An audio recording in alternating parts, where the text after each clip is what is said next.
Welcome to the Deep Roots Podcast. My name is John Gurton. I'm the host of the Deep Roots Podcast, and I am so excited for episode 3 with my friend. I guess we could call each other friends. I believe that's correct. Ben Kriesch. Just a little story behind Ben for me is that you were roommates with Ryan, right? That's correct. My brother, Ryan, when they were here at Spring Arbor. And so I know Ben in a unique way that most people don't.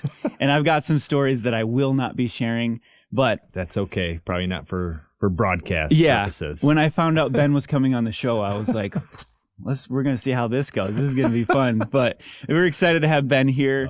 So we're going to jump right into it. Yeah. Sound good? All right. So Ben, before we jump into the questions, can you just tell me who you are?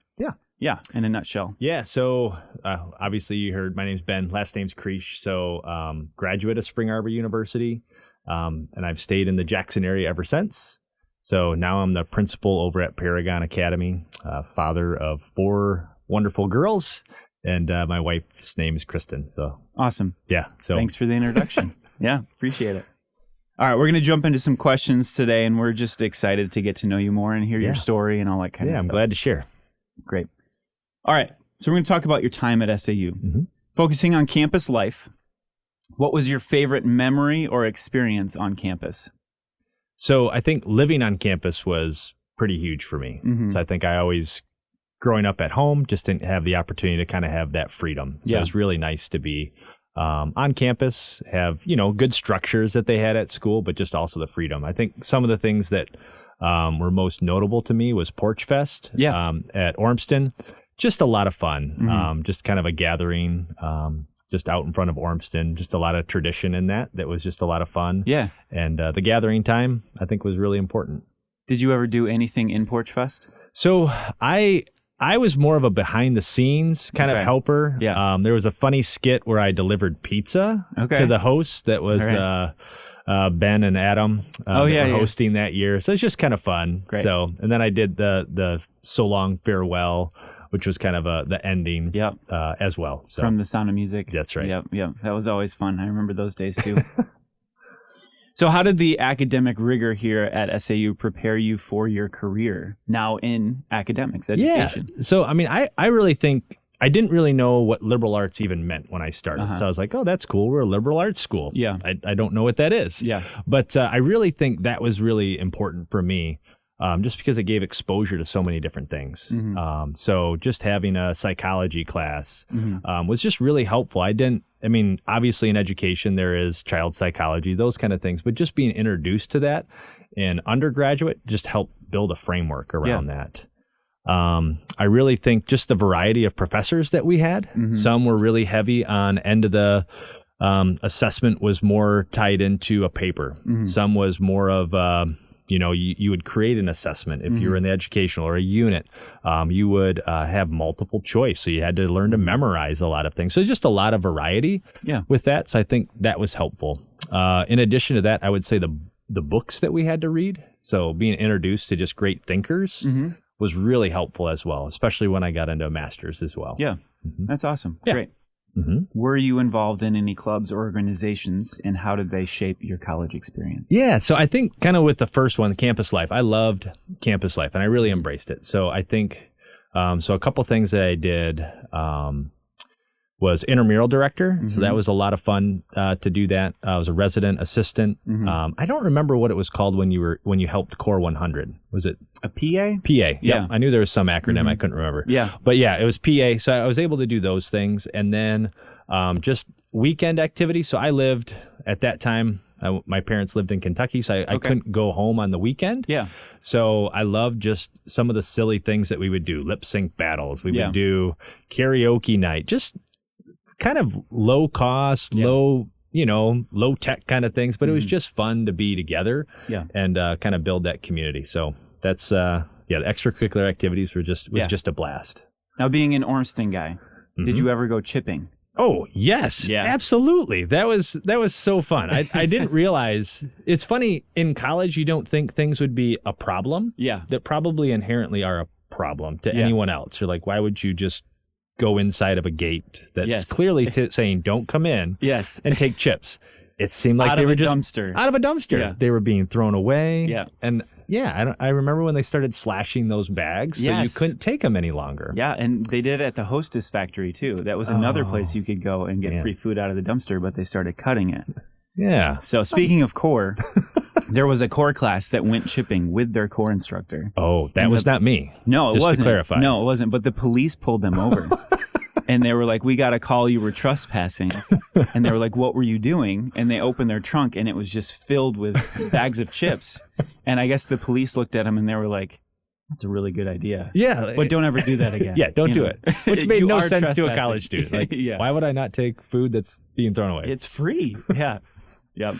All right. All right. Let's shift over to more spiritual end of things.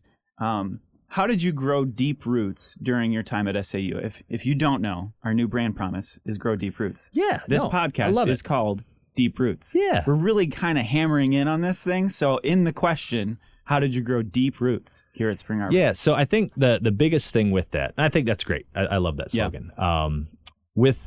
With growing deep roots, it was really moving from faith that was a part of who I was growing up. So I was, I have just the privilege of having parents that are Christians as well. So kind of being led in that. Yeah. But I mean, I think moving from your parents' faith or your parents' traditions into your own was a big step in college. And I was really, one of the reasons why I chose Spring Arbor was I knew I needed those structures and I knew I wasn't capable of making wise choices on my own at this stage in my life.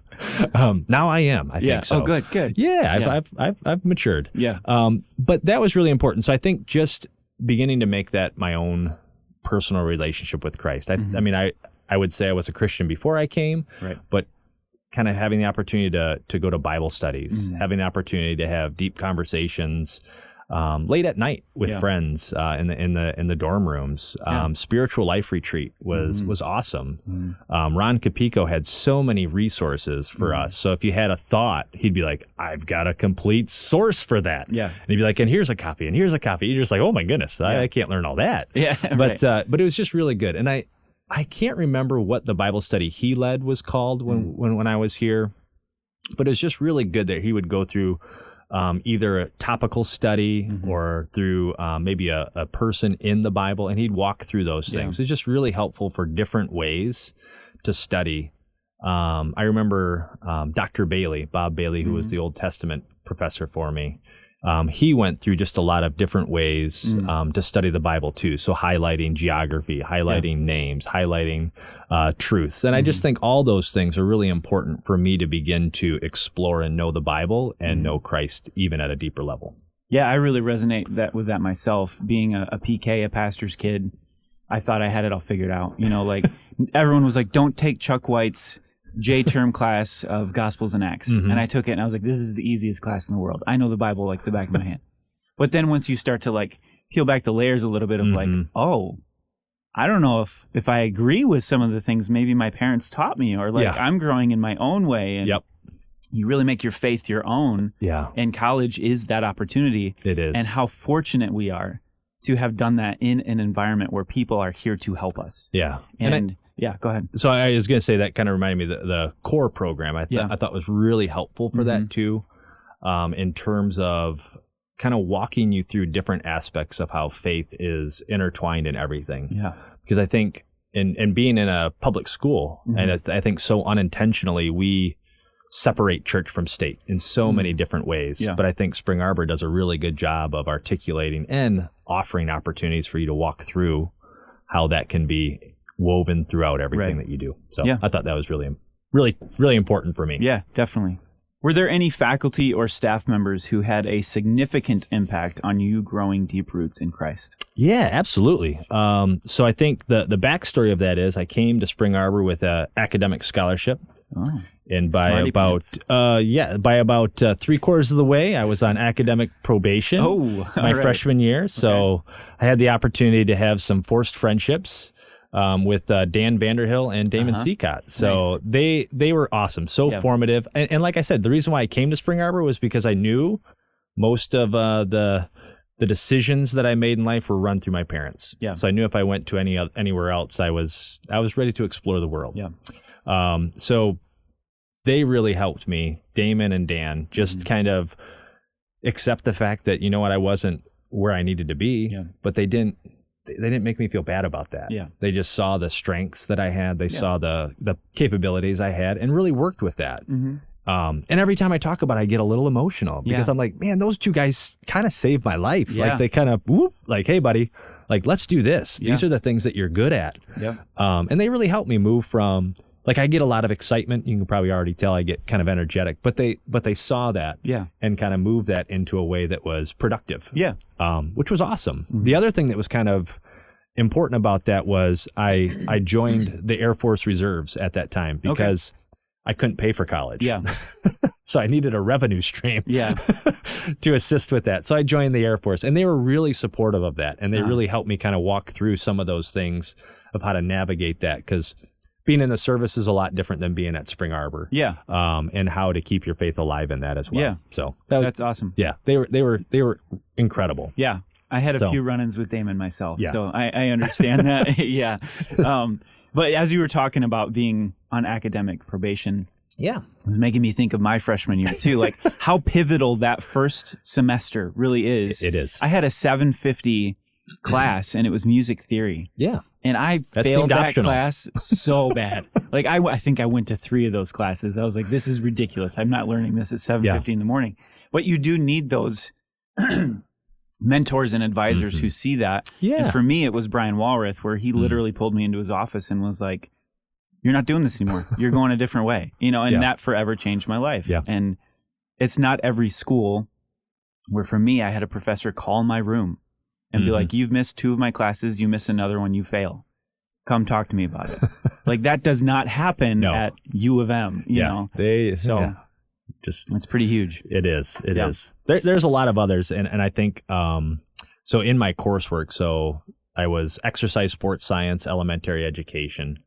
So just the number of professors that I had in there that really took unique interest in all of the students, which I thought was really pivotal for my growth and development. So that's great. How did the Christian community at SAU contribute to your personal growth? Kind of building off of the staff and faculty, I think just seeing a community that uniquely cares, kind of goes out of their way, and you could probably speak with assured reality with this. You're not going to make as much here as you would at other universities. You just won't.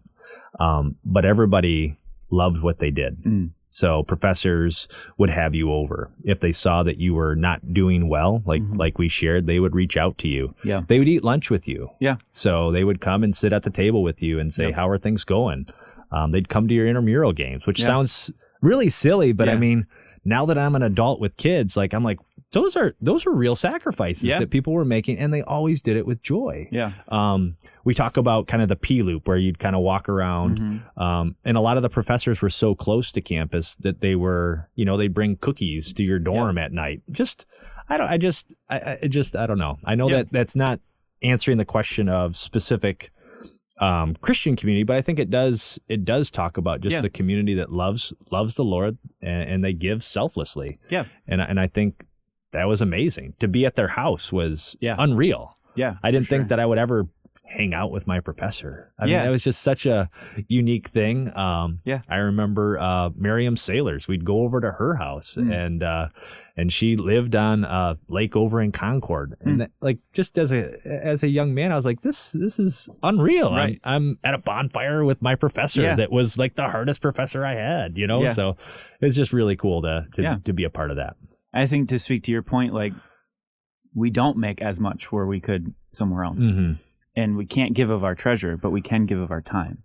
And I think that that's something that resonates with me as well, is how many professors, how many staff and faculty here gave of their time for the students. Eating lunch with them, calling their rooms, all that kind of stuff. Like, they knew they needed to invest in that way, and how much that impacts the student. And I think a funny story is Dr. Smiley. I don't know if you had Dr. Smiley. So he knew my name. I don't know why. Except for in negative context, why he would know my name. And it was I don't remember what exact time. It was 1:00 class. So it was always like peak nap time for any freshman student. And we're learning about ancient civilizations, which I had no capability to appreciate anything about at that time. and I would fall asleep, like sprawled out, basically. Yeah. Front row. Oh. Front row, because I would sit front row. You could have sat somewhere else, man. And I was like, hey, how do I help? And he was the most genuinely caring person. Yeah. And the grace that he extended, I mean, he should have been like, just get out. Yeah. What is wrong with you? Every day you fall asleep in my class. Yeah. But yeah, I just think, and he knew me by name all the way through. I only had one class with him, and he would always say, I just want to check in. How are you doing? And just so sincere about that. Yeah. Just could tell you. I mean, he knew I didn't care about his class, but he cared deeply for me, which I just think, again, speaks to the Christian community. I imagine this inner canon with him of like, there's this kid who always falls asleep in my class. There's something wrong with him. His name is Ben. I'll always remember Ben because that kid could never stay awake. He doesn't have what it takes. Yeah. And now he's livid that you're in education. Yeah. All right. How do you still feel connected as now an alum to SAU? Yeah. I think some of the events that are offered to alumni are kind of essential to stay connected. So homecoming's really incredible. Which is coming up soon. Yeah. And I think that's just a lot of fun to come back to. Someday I'll be at the 50th anniversary of that, right? Yeah. 20 some odd years out now. It's crazy to think. Isn't that weird? Very odd. Now, did you come to the Ormston reunion last year? I did. Yeah, that's right. That was super fun. Dave Raymond was here too, Yep. right? Dave was here. Yep. Adam Davidson, Ben Barnes, everybody. Yeah, it was super fun. Yeah. But those are great. Hanging of the Greens is always a great one. So glad that's back. But those are some of the things just to kind of be back on campus. Yeah. I think also, I mean, living in the area is helpful too.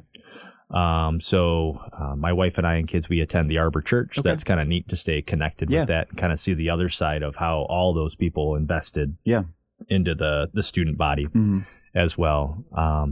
Being in education, I have the opportunity to host Spring Arbor students. So the I think it's Ed 140 maybe, kind of their introduction class. So the intro to education students come through and observe in the building. So we get 30 to 60 kids a year coming through Paragon, where I'm at as a principal. So kind of connecting with them and just thanking them for going into education. And then they do their interns and student teaching and stuff at the school too. So I love that. Yeah. What do you hope to pass on to your students about your experience at SAU? Yeah. So I thought that was a great question. I liked thinking through that. And I think really one of the things that I want to pass along is the joy of learning. I think so often we're caught up in accomplishments, but the process of learning is really joyful. Yeah. And helping kids and my staff and parents see the joy of the learning process is really essential. I think I'm looking at my notes here, but also one of the things that I think stood out was just servant leadership through my time here at Spring Arbor. So also modeling servant leadership is what I want to pass on as well. It's just, it's important to do things with joy and to do it for serving others. It's not for yourself. Yeah. Now, Paragon is not a Christian school, right? No, we're not. No. So how do you, as a graduate of SAU, someone who's grown deep roots in the school, but also in Christ, how do you lead well from a place knowing like there's restrictions, but also I want to show who Jesus is to the staff, faculty, and students? Yeah. So I think a couple things with that is I think how you model and live out your life reflects the Lord's love. And I think I try to do that to the best of my abilities each day. And I think to lead that way is, again, kind of going back to the term servant leadership. I think when people know you're not doing this job because you're wanting or seeking power, you're not doing this job because you're wanting or seeking money or monetary things. They see that it's a genuine care. Yeah. So that's how I try to lead. I give of my time. All right. What advice would you give to current SAU students? Yeah. I think my advice is really enjoy the experience of being on campus and being in school. Yeah.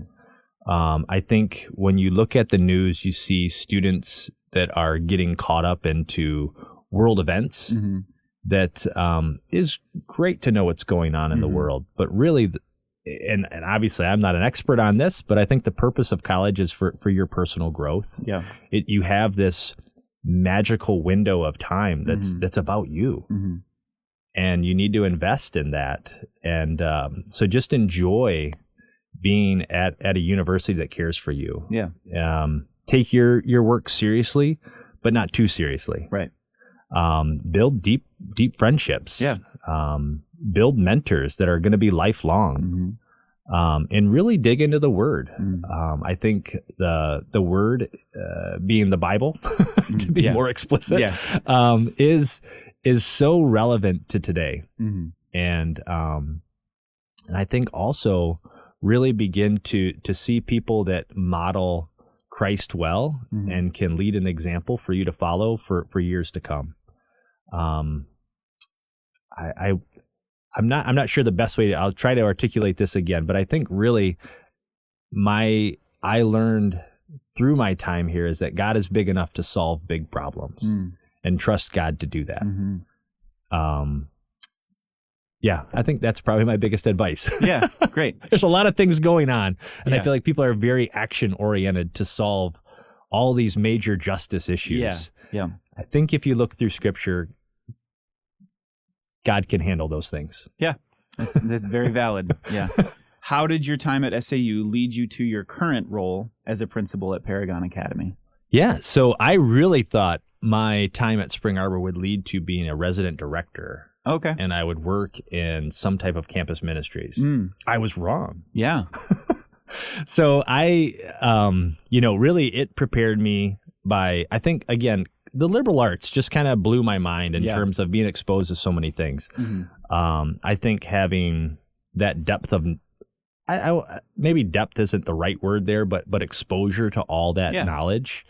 And that there's so many different ways to appreciate what's happening really helped me go into education with a better viewpoint that, you know what, not everything you're going to do right now might be useful today. Yeah. But there's a lot of value to it. Yeah. So I think going in and helping to connect with kids about that, because some kids like math, some kids like social studies, some kids. So just helping them see, like, I didn't necessarily like all of my classes, but I can point back to the benefit that they've had. Yeah. So let's kind of stick with this now. I think the classes that I had, Professor Campbell, she was the professor that I had for a lot of elementary classes, and she was just so practical. So she would give us kind of the theory behind it, which I appreciated. Not as much then as I did now. I love theory now. I had no use for theory as an undergraduate student, but I appreciated kind of being introduced to some great thinkers in education. But I think just the practical side of that and the truth that it's going to be hard set me up to be successful. So I had no idea that I was going to be a principal. My dream was to first play for the Detroit Tigers. Well, still available. Hey, they might need someone in this run towards the. I know. I'll throw it out there. I do look a little bit like Justin Verlander still. A little bit, yeah. I mean, and you're about the same age, right? Yeah. I mean, we're still good. But I really wanted to be a PE teacher, so phys ed. So I was able to teach phys ed for 8 years, and I love that. Yeah. And now being an administrator, I mean, all of that kind of really, the background of knowledge really helped put me into success for that. Yeah, I have to admit, when I first came back to Spring Arbor and someone told me about Ben Kriesch being a principal at a school, I was like, what? Knowing the Ben that I knew, and when you would come to our house and hang out and stuff like that, like, I was like, Ben as a principal. Well, I guess Spring Arbor did its job, like it felt that way. And I'm not bashing you by any means, but you were such a goofball. And I get it. That's like 6th grade boys, they'll be chuckling. They'll be like, I'm already a step ahead of you guys. Just stop now, please. Stop now.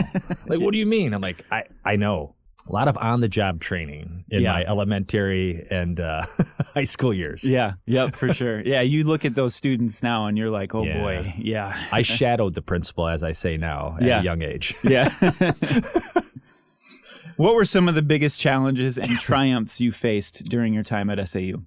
Yeah, I think just in terms of challenges, I think overcoming my own selfishness and shortcomings.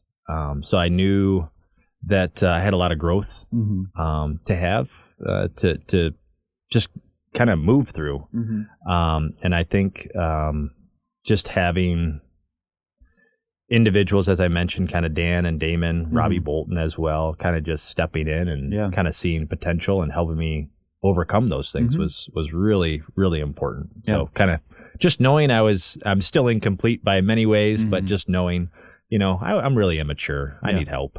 Yep. Give me some discipline here. Yeah. And I resonate with that too, of coming into a situation where you're like, I've got it all figured out. And then being confronted with the realization of I have nothing figured out and you need help. Yeah. Yes. It's tough, but it's also so pivotal in growth to have that. It is. What are your future goals and aspirations for both yourself and Paragon Academy?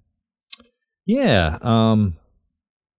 I think the goal really remains a steady constant for me for Paragon. And I don't want to say it's simplistic because it's nuanced every year. So a safe and caring learning environment.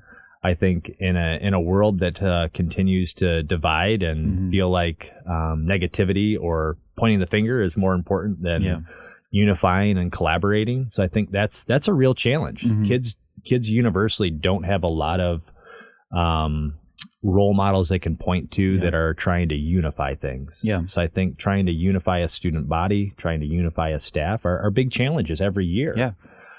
So that's kind of my continuous goal. I think we pursue that through kind of what we phrase academic excellence. So I think every kid has the capability to be excellent at what they do. That can look different, of course, but they can strive for excellence. And the second part that we strive for is really developing character. We call it high moral character at the school, but we don't separate those two things. We want to make sure we're developing kids' academic, whether it be stamina, critical thinking, their ability to use wisdom and what they're choosing to do, but then kind of really developing that characters. And I felt like that started here. So like the pursuit of excellence in academics. And that's going to look like my pursuit of academic excellence looked a lot different my freshman year to my senior year. Same way. I get to have kids 9 years, kindergarten through 8th grade. So we see that maturing process, but then also really directly confronting and talking about what a good citizen looks like. What are your roles and responsibilities? So yeah, I think that's our goal, and it's a constant goal. We're always tweaking it, always working through it. But that's the goal. What about you personally? Yeah, I thought that was great. I think for that, really the best way to say is I want, being a dad, I want my girls to point back and say, you know what, my dad loved the Lord. And I think one of the things that I've found, I'm a little older than you, John. I don't know if you know that. But now that I've crested into my 40s, you read about kind of these characters in the Old Testament. And when you read about them, the shocking thing is many didn't finish well. And that I didn't think anything of it when I was 20s and 30s, but now that I hit 40, I'm like, whoa, like you can end poorly, even if you love the Lord today. So I think that was shocking to me and kind of was really rocked me quite a bit. So just again, I think as you gain skills in your career, as you gain kind of notoriety for doing things well, I think you see the people that failed in the Bible kind of leaned on their own understanding. They kind of went with their own craftiness, their own ability to navigate, be political in many ways, right? But the people that ended well learned to rely on the Lord. And that's what I want to do. So again, I get a little emotional about those things because they hit home. So I apologize. No, you don't need to apologize. That's great, and it shows to your character too. That it means something to you. You're not just saying it. So that's I want to end well. Not that I'm close to the end by any means. I'm halfway. Halfway, dude. It could be even longer than that. You could be the next Methuselah. We don't know. I don't know. But yeah, that's it. And I think the other thing is doing it with joy. I think it's so important to show joy in your life, especially when you're faced with a lot of challenges. So I think when you're in a leadership position, you're I don't know how many challenges I face in a day. I think I just go through it now. Yeah. But there's a lot of hard things that come your way. Yeah. But to do that with joy and relying on the Lord for strength is really important. I think it helps others walk through difficulty with more confidence. That's awesome. And thank you for sharing with emotion. I mean, that's great. And we don't see that often, even in the Christian world with men, that their willingness to do that. Yeah. So the 4 girls and 4 daughters, they brought up more emotion. Yeah. Well, I turned 40 in October, so I'm catching up to you a little bit there. But no longer Little Gert. Yeah, right. That was my nickname when my brother was here. He was Gert, and I was Little Gert. And then he graduated, and I graduated to Gert as well. So, but it was making me think of my own life when you were talking about that, of finishing well. Growing up, you look at your parents, and at 40, you think they've got it figured out. Yeah. Everything is together. And it dawned on me recently as I was with my small group, looking at my kids and the struggles we have. I was like, our parents had no clue. They just put forth this energy that they did.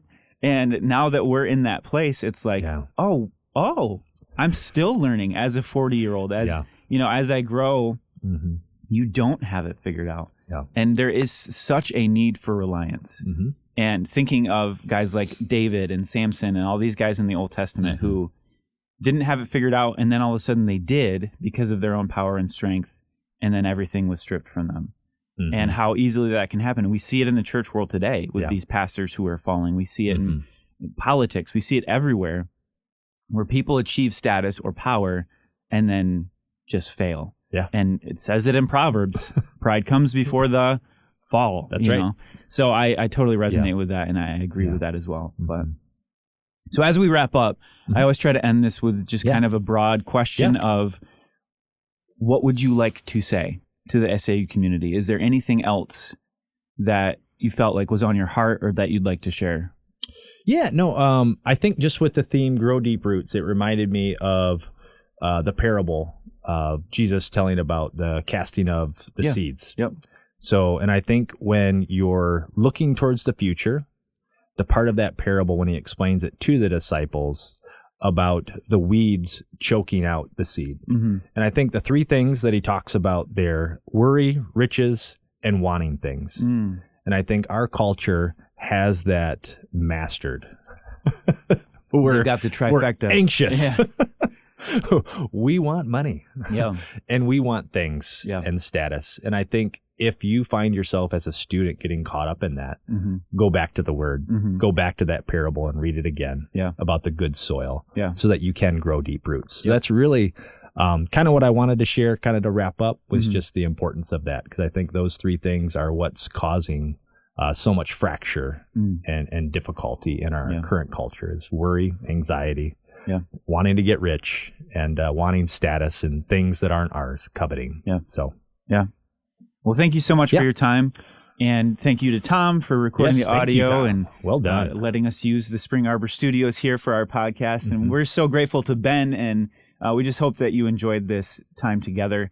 And we're going to continue to bring you more and more of these episodes with alums, students, staff, faculty. And we hope that it's speaking to you and encouraging you to grow deep roots here at Spring Arbor, but mostly in Christ. We want you to be growing deep roots in Him. So thanks again to Ben and everybody else here. Have a great day.